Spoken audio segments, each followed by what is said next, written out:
Right. CM Revanth Reddy కుల గణన చేయడం పట్ల ఎవరు ఆర్థికంగా సామాజికంగా వెనుకబడి ఉన్నారో వారికి ఏ విధంగా ఆర్థిక సహాయం చేయాలో తెలుస్తుంది. అండ్ కాంగ్రెస్ చేస్తున్న మంచి విషయాలు ప్రజల్లోకి తీసుకువెళ్లాలి అంటున్నారు కాంగ్రెస్ ఎంపీలు. ఇక ఆంధ్రప్రదేశ్ 20 సూత్రాల కార్యక్రమం అమలు కమిటీ చైర్మన్ లంకా దినకర్ కీలక వ్యాఖ్యలు చేశారు. సుప్రీంకోర్టు వ్యాఖ్యలను అర్థం చేసుకుని దిద్దుబాటు చర్యలు చేపట్టకపోతే ఆర్థిక అనర్థం తప్పదని లంకా దినకర్ అన్నారు. ప్రభుత్వ పథకాల అమలులో అర్హుల సంఖ్య సవరణ చాలా రాష్ట్రాల్లో కనబడ్డం లేదన్నారు. గత ప్రభుత్వం ఆర్థిక వ్యవస్థను చిన్నాభిన్నం చేసిందని ఆరోపించారు.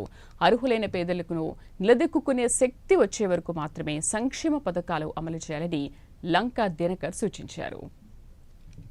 నుంచి బయటపడ్డారు అనేటటువంటి గణాంకాలు చెప్తున్నా కానీ వాటికి సంబంధించినటువంటి అంశాల్లో గణాంకాల దిద్దుబాటు సవరణ అనేటువంటి రాష్ట్రాల్లో జరగట్లేదు అనేటటువంటి దాన్ని ప్రతి ఒక్కరు కూడా దృష్టిలో పెట్టుకోవాల్సినటువంటి అవసరం ఉంది. ముఖ్యంగా ఆంధ్రప్రదేశ్కి సంబంధించి జగన్మోహన్ రెడ్డి గారి పాలనలో 10 లక్షల కోట్ల రూపాయల అప్పులతోటి రాష్ట్రం నుంచి సంక్షేమం అనేటటువంటి ముసుగులో వనరులు మొత్తం కూడా దోచేశారు. విధ్వంసం అయినటువంటి రాష్ట్ర ఆర్థిక వ్యవస్థను గాలిలో పెట్టుకోవాల్సినటువంటి సమయం ఆసన్నమైంది.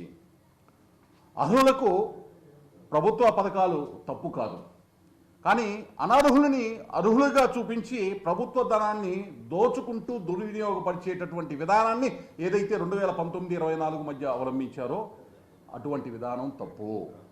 ఈ యొక్క దాష్టికాలు ఏమున్నాయో ఆర్థిక దాష్టికాలు, అదేవిధంగా మెడికల్ కాలేజీలకు సంబంధించి, మద్యానికి సంబంధించి, అలాగే కేంద్ర ప్రభుత్వ పథకాలకి సంబంధించినటువంటి నిధులు పక్కదో పట్టించడం కానీ, ఉపాధి హామీ నిధులు దోచేయటం కానీ, జల్ జీవన్ మిషన్ నిధులు దోచేయటం కానీ, అమృత నిధులు దోచేయటం కానీ, ఇటువంటి విషయాలన్నీ కూడా బయటకు వస్తాయి అనేటటువంటి ఉద్దేశంతోనే ఈరోజు ఏదైతే జగన్మోహన్ రెడ్డి గారు మిథున్ రెడ్డి అనేటటువంటి వారి పార్టీ ఎంపీని ఢిల్లీలో పెట్టి అసత్య ప్రచారాలు చేసేటటువంటి ప్రయత్నం చేస్తాం.